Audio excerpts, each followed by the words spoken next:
Marketing Square. Bienvenue sur Marketing Square, le rendez-vous du gros marketing. Le gros, c'est un marketing qui sort des clous, qui se réinvente, qui se renouvelle. C'est aussi un mindset qui repose sur l'envie de se dépasser, de se détacher de ses opinions une bonne fois pour toutes et d'apprendre en continu. Si tu te reconnais dans cette description, que tu sois débutant ou expert, abonne-toi. Ce podcast va devenir ton meilleur allié. Imaginez un bouton qui transforme chaque prospect en rendez-vous. Voici comment ça marche. Rendez-vous sur refer.social. Téléchargez gratuitement l'extension Chrome Refer. Parcourez les profils LinkedIn que vous rêvez de rencontrer. Appuyez simplement sur le nouveau bouton Meet. Grâce à l'algorithme de Refer, vous allez pouvoir trouver le meilleur intermédiaire dans votre réseau pour faciliter la mise en relation. J'espère que bientôt, comme mon amie Déborah, vous pourrez me dire « J'ai gagné 60 000 € en un seul rendez-vous grâce à Refer ». En attendant, place à l'épisode du jour et bonne écoute à tous. Bonjour à tous et bienvenue dans ce nouvel épisode de Marketing Square. Aujourd'hui, on va parler gross marketing pour aller chercher plus d'entretiens avec des recruteurs. C'est un sujet qui m'a été susurré par Gladys Ramet qui est coach emploi et recrutement. Gladys, j'ai l'habitude de te voir passer sur LinkedIn et je suis ravie de te rencontrer en vrai. Aujourd'hui, on va parler de gross marketing et toi, tu vas nous expliquer comment est-ce qu'on peut utiliser ces process de vente au service de sa recherche d'emploi, quel que soit son niveau de maturité, qu'on soit tout droit sorti d'école ou qu'on soit en reconversion. Salut Gladys, bienvenue dans le podcast. Salut Caroline, merci mille fois de m'avoir invitée parce que ça me fait super plaisir d'être là et vraiment j'ai beaucoup d'admiration pour ce que tu fais. Tu le fais avec beaucoup de courage et dans le sens étymologique de cœur, donc tu le fais avec beaucoup de générosité et vraiment merci pour tout ce que tu apportes et je suis vraiment trop honorée et contente d'être là avec toi. L'idée, c'était de parler d'utiliser les techniques du growth marketing pour la recherche d'emploi. Parce qu'en effet, dans une vie antérieure, on va dire, je travaillais plutôt dans la communication et le marketing. Et du coup, je me suis rendu compte que souvent, les candidats, ils savaient pas toujours comment procéder. S'ils avaient pu avoir une méthode efficace, reconnue et qui fonctionne, ça aurait été bien. Je me suis rendu compte qu'il y avait une méthode quand même qui est celle qui est très connue des marketeurs, qui est la méthode ART, qui pourrait très bien s'appliquer à leur recherche d'emploi et qui permettrait aux candidats de décrocher plus d'entretiens. Ça me fait un parfait teasing Gladys parce que Yann Leonardi, qui adore la méthode ART, il viendra bientôt dans le podcast et on vous dévoilera aussi des vidéos sur YouTube qu'on est en train de préparer. Donc, parfait teaser. Gladys, je suis très touchée par ton petit mot. Franchement, je suis très contente qu'on aborde ce thème et qu'on parle de gross marketing, mais pas seulement parce que tu as raison. En fait, c'est beaucoup plus large que ça. Il y a plein de gens autour de moi qui utilisent même le gross marketing pour s'organiser dans leurs tâches quotidiennes. C'est bien qu'on élargisse aujourd'hui nos œillères avec toi et du coup, tu nous révèles une méthode en 5 points qui correspondent à ceux de la méthode ART? Oui, absolument. Parce que si on se remémore ce que c'est la méthode ART, donc le premier A, ça veut dire acquisition. Comment est-ce que les visiteurs prennent connaissance de votre existence, on va dire. Ensuite, il y a l'activation pour le deuxième A. Est-ce qu'ils ont une bonne première impression et est-ce que ils ont de l'intérêt, on va dire, par rapport à ce que vous proposez. Le premier R, c'est de la rétention. Est-ce qu'ils vont revenir vers vous? Est-ce qu'ils vont être fidélisés, on va dire, par rapport à ce que vous proposez? Ensuite, il y a notre R qui est celui de la recommandation. Est-ce qu'ils vont parler de vous autour d'eux? Et enfin, le revenu dans le sens, est-ce qu'ils vont adhérer complètement et devenir vos clients? Est-ce qu'ils finalement, ils vont vous proposer un entretien, en fait? Dans notre cas, c'est ça. Est-ce qu'ils vont vous proposer un entretien?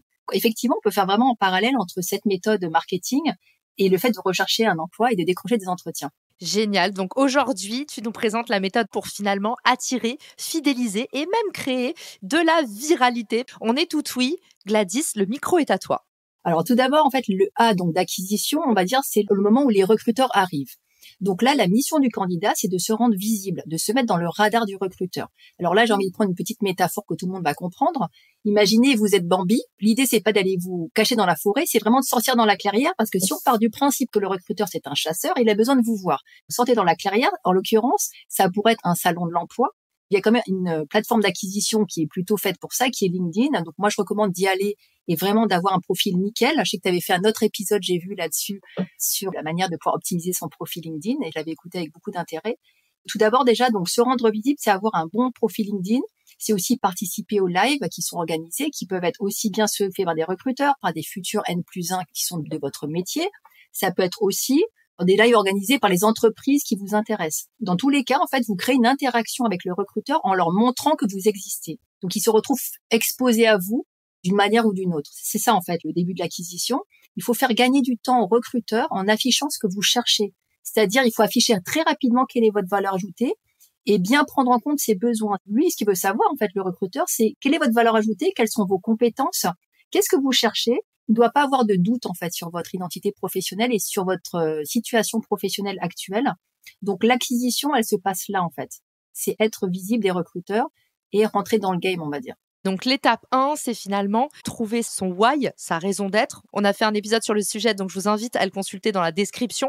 Et puis derrière, avoir les bons réflexes pour façonner un peu sa marque candidat, comme on dit, créer un profil qui va travailler pour vous en fait et qui va donner envie non seulement d'être consulté, d'être suivi, mais aussi d'être recommandé potentiellement à d'autres. Parce que ça, on en parle peu, mais tu l'as mentionné tout à l'heure. En fait, les recruteurs, c'est un bassin d'audience, ils se connaissent tous.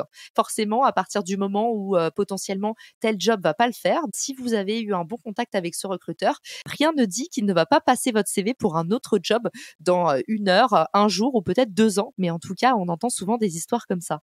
Absolument.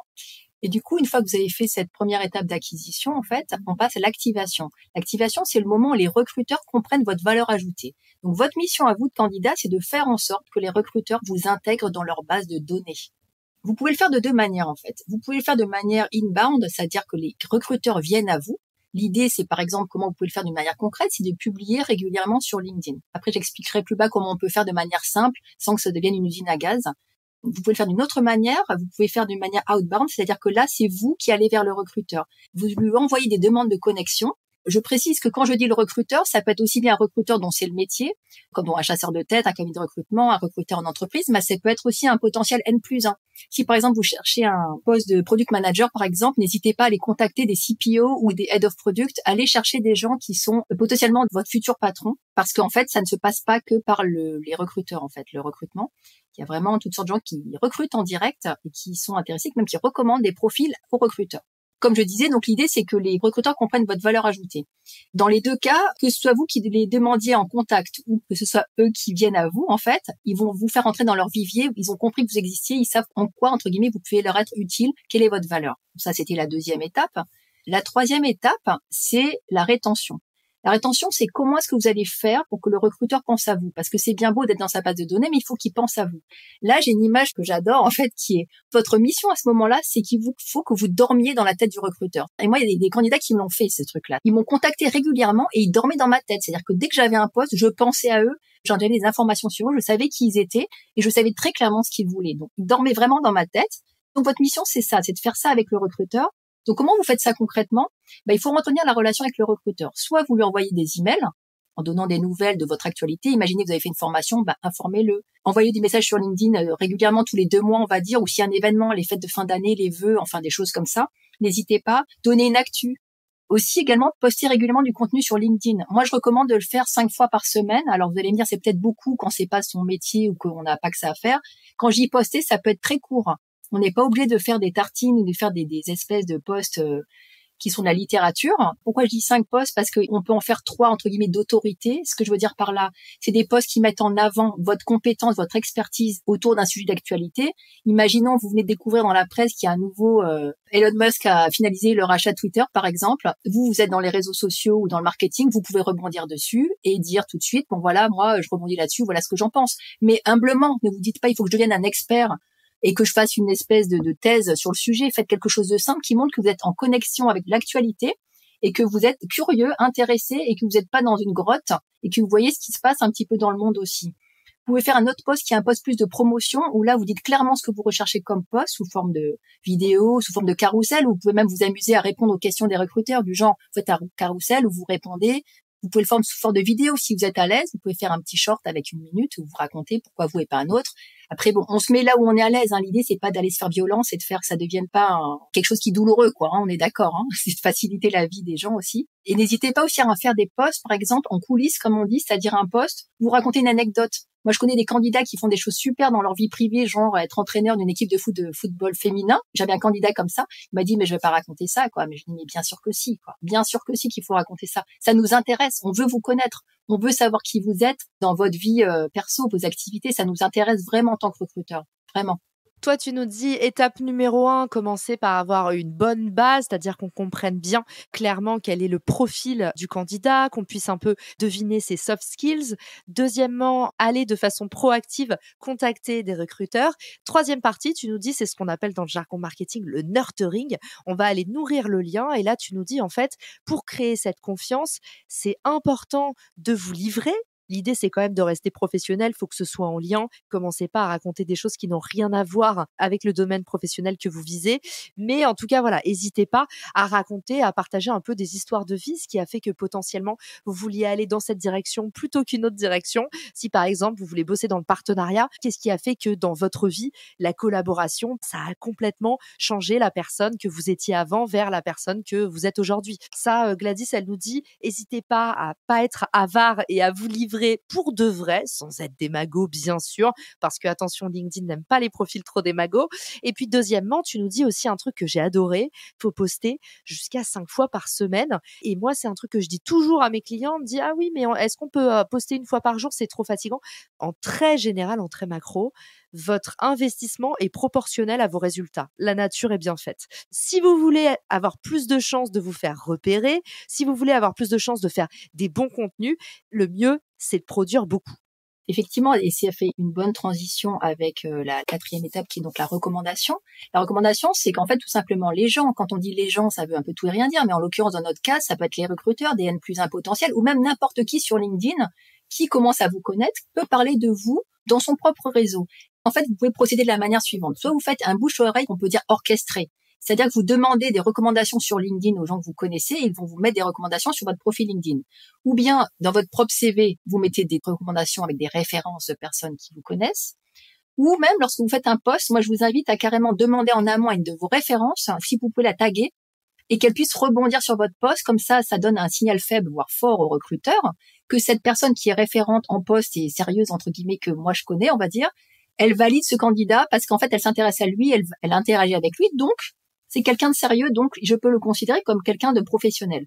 Il y a une autre bouche-à-oreille qui on peut dire plus organique, c'est que tout simplement l'algorithme LinkedIn fait du bouche-oreille pour vous, c'est-à-dire que si vous publiez, vous commentez, vous êtes actif sur la plateforme, votre contenu sera naturellement plus souvent proposé et aux bonnes personnes que si vous n'êtes pas régulier ou en mode fantôme sur LinkedIn. Donc le temps que vous passez sur LinkedIn, chaque action que vous faites, vous la voyez pas tout de suite peut-être, mais elle a un effet boule de neige énorme et indéniable. Enfin, je veux dire, moi, je le vois tous les jours, même, on me propose des postes de recruteur au minimum une fois par semaine, en fait. Alors, je ne cherche pas. Donc, vous voyez, vraiment, c'est très, très important de le faire parce que vous allez vite voir des résultats. Et donc, il faut juste avoir pas peur de commencer, en fait, tout simplement. Et après, ça devient même une petite gymnastique. Et je dirais même que cet exercice-là, il faut le faire toute sa vie professionnelle parce que même lorsque vous êtes pas en recherche d'emploi, vous allez voir qu'en entretenant votre réseau, en entretenant votre e-réputation et votre visibilité, même si un jour vous voulez changer de poste, on va venir à vous naturellement. Vous n'aurez même plus besoin de prospecter. C'était Christelle Lefoucault qui disait ça la dernière fois. Et faire son réseau, c'est ça en fait. C'est vraiment ne plus avoir à jamais chercher d'emploi à la fin, quoi. Et effectivement, ça marche très très bien, quoi. Les recruteurs sont très friands de ça. Exactement, et se protéger potentiellement des personnes malveillantes. Ça vous arrivera pas trop quand vous êtes junior, mais quand vous commencez à être senior dans un milieu où il y a beaucoup de compétition, il va arriver qu'on vous tire dans les pattes. Et avoir beaucoup de recommandations, si quelqu'un dit moi un tel, j'ai eu affaire à lui, il a fait n'importe quoi, ou alors j'ai entendu dire que c'était pas bien ce qu'il faisait, et ça arrive tout le temps. Passez un certain niveau, quand vous avez plus de 10 ans d'expérience dans un domaine, qu'il y a des gros montants en jeu, il est possible que même des gens qui ont été très satisfaits de vos services, par jalousie ou que sais-je, ou d'autres candidats potentiels, ou en tout cas, la vie est une jungle, donc les recommandations, 100% d'accord avec toi Gladys, ça permet d'avoir un réseau qui travaille pour soi, et ça va permettre aussi, si un jour on vous poignarde dans le dos, de pouvoir en fait garantir le fait que, en général, les gens ils sont contents de vos services. Donc n'hésitez pas à demander des recommandations parce que c'est un vrai pare-feu, et en général, les gens sont pas dupes, justement, le fait que les recommandations se soient publiques. On voit une personne qui dit que vous faites du mauvais travail si vous avez une cinquantaine de bonnes recommandations sur votre profil LinkedIn versus une personne qui potentiellement a pas trop de recommandations, où on sent que c'est quelqu'un justement, voilà. Et la réputation, ça se voit facilement à l'œil nu. Donc ça, c'est hyper important et je trouve ça génial que LinkedIn permette d'avoir des recos. N'hésitez pas à en demander un petit hack tout bête pour faire tomber des recommandations. Souvent, on a tendance à envoyer des demandes de recos, comme LinkedIn nous l'indique, à travers la messagerie. Et le problème de cette messagerie, c'est que par où commencer? T'as totalement raison. C'est un peu Ardos, la manière dont c'est envoyé. Ça me fout un peu un gun sur la tempe et l'autre, il sait pas s'il a pas trop envie de répondre du coup. Alors, il y a ça. Et puis, parfois aussi, c'est arrivé plein de fois que j'ai des petits candidats qui viennent me voir, des chouchous qui sortent d'école et qui me disent oh, tu vois, Caro, j'ai osé demander une recommandation et la personne m'a pas répondu. Oh là là, on m'a ghosté, tout ça. Et le problème de cette messagerie, c'est qu'on devient vite parano en se disant que quelqu'un a pas voulu nous répondre, alors que souvent, les gens, ils reçoivent aussi 150 messages. Donc, potentiellement, ils ont même pas ouvert. Moi, ma méthode pour que vous ayez plus à subir le fait que, oh là là, potentiellement, on vous a pas répondu, ou alors à devoir réinsister, ce qui nous met dans une situation toujours un peu délicate, c'est de copier-coller l'URL de votre recommandation. Quand vous cliquez sur recommander Gladys ou recommander Caroline, il va y avoir une URL qui s'affiche en haut et vous allez copier-coller ce lien-là. Vous allez faire un email très propre que vous envoyez par email en disant « Salut Gladys, je sais pas si tu te souviens, on a collaboré ensemble il y a 2 ans sur telle mission. J'en garde un souvenir magique. Actuellement, je suis en recherche d'emploi. Si toutefois, tu pouvais m'envoyer quelques mots de recommandation, ça vaudrait tout l'or du monde pour moi. » Et là, vous mettez le lien direct. Donc, quand la personne va cliquer, elle va arriver directement dans la fenêtre recommandation. Parce qu'en général, soit vous passez par LinkedIn et là, ça passe dans la messagerie LinkedIn, soit vous demandez à l'oral ou par email et là, la personne doit trouver comment vous mettre une reco. Donc là, vous copiez-collez le lien direct, vous envoyez un mail bien personnalisé. Si vous voulez aller encore plus loin et que vous connaissez bien la personne, vous créez un modèle. Parce que là encore, vous allez voir que vous allez vraiment simplifier la vie de l'interlocuteur. Et là, ça, c'est un bon déclencheur pour les recos. Et puis voilà, cette petite astuce va vous permettre d'avoir des recos LinkedIn plus facilement et tellement alignés avec toi, Gladys. Les recos LinkedIn, c'est quand même le nerf de la guerre. Et aussi en donner des recos. C'est-à-dire que pas seulement en demander, en donner aussi, ça serait sympa parce que déjà, c'est qu'elle soit sincère, bah évidemment, mais surtout, c'est la moindre des choses et il vaut mieux souvent donner avant de recevoir. Donc, un conseil, donner des recommandations. Exactement, ça va dans les deux sens. Alors attention cependant à pas avoir 5 recommandations données et 5 reçues et on voit que c'est les mêmes personnes parce que du coup là ça fait un peu fake, il faut le dire quand même.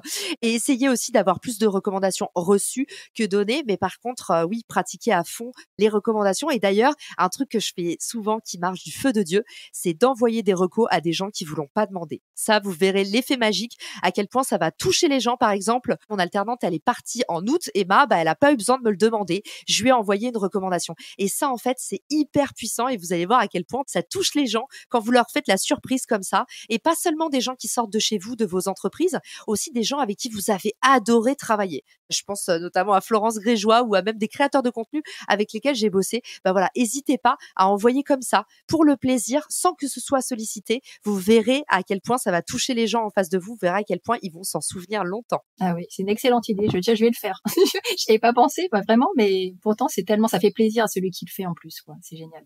Ah bah là, ça me fait plaisir et j'espère que ça donnera aussi envie à nos auditeurs de se lancer. Allez-y, c'est Giving Friday, c'est vendredi, donc faites une jolie action. La vie vous le rendra fois 1000. Et on arrive déjà à notre dernière étape, Gladys. Alors oui, la dernière étape, c'est celle du R pour le revenu, donc c'est celle où vous décrochez un entretien. Comme dit William Deming, ce qui ne se mesure pas ne s'améliore pas.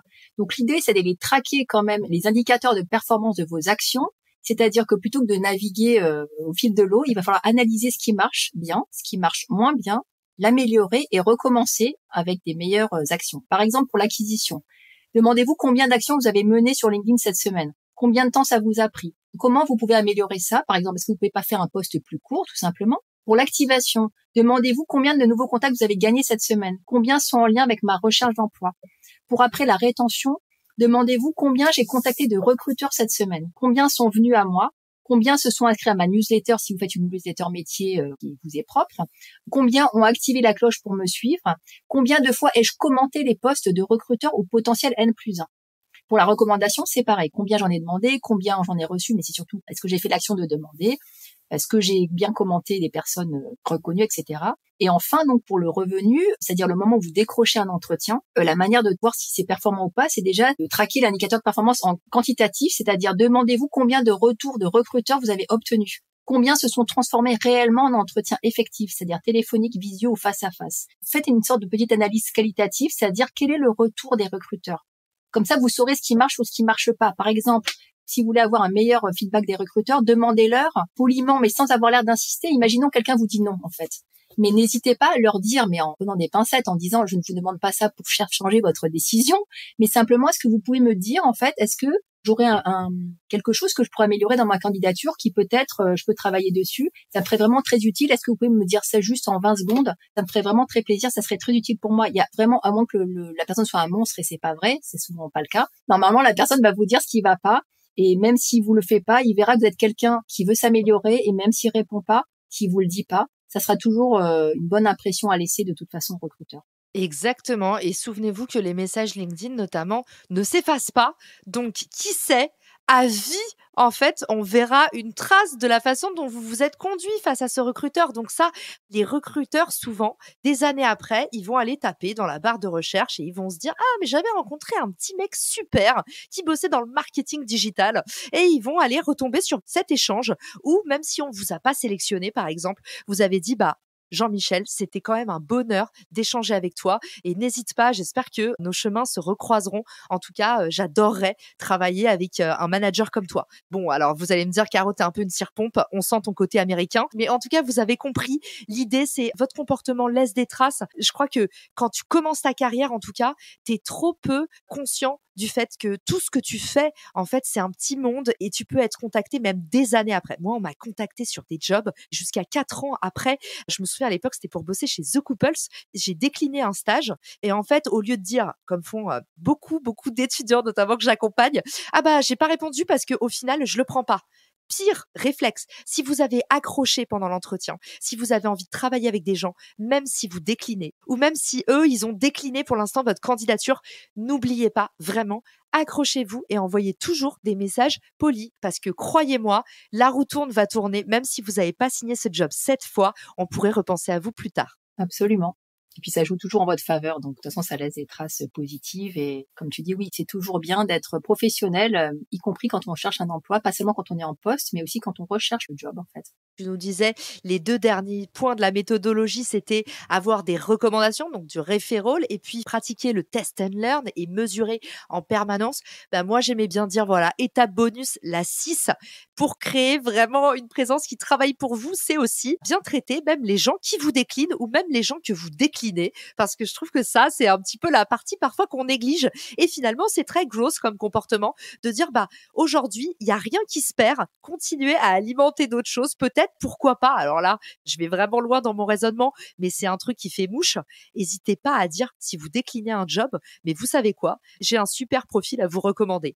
En fait, en faisant ça, non seulement vous faites mouche face au recruteur, et en plus, potentiellement, vous allez rendre service à quelqu'un qui vous l'a même pas demandé et qui va dire merci beaucoup pour la mise en relation. Et sachez que moi, à New York, ça m'est arrivé à chaque fois que je déclinais un job, il y avait tellement de gens qui cherchaient en marketing que je disais, bah tiens, il y a ma copine Marie qui cherche, je la pluguais. Et ben peut-être que des années plus tard, ma copine Marie, elle a pas oublié ce que j'avais fait pour elle et elle me l'a rendu. Donc voilà, comment on crée une boucle de croissance grosse dans ces démarches de recrutement également. Gladys, c'était un épisode de ouf. Ça se sent, je pense à ma voix, que j'étais ultra enthousiasmée par cet épisode et que j'aurais pu rester à parler avec toi là pendant 2 heures. Où est-ce qu'on peut te contacter, Gladys, se connecter avec toi ou même s'inscrire à ta newsletter dont on m'a dit beaucoup de bien? Vous pouvez tout simplement me contacter sur LinkedIn ou vous inscrire sur ma newsletter dont le lien est aussi sur LinkedIn. Donc, c'est assez facile. Voilà, tout simplement. Et on mettra tous tes liens dans les ressources de l'épisode pour qu'on puisse te retrouver facilement. Gladys, je te dis à très vite. Merci à tous pour votre écoute et à bientôt dans le podcast. Ciao!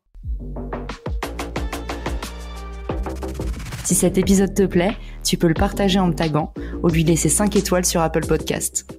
Marketing Square.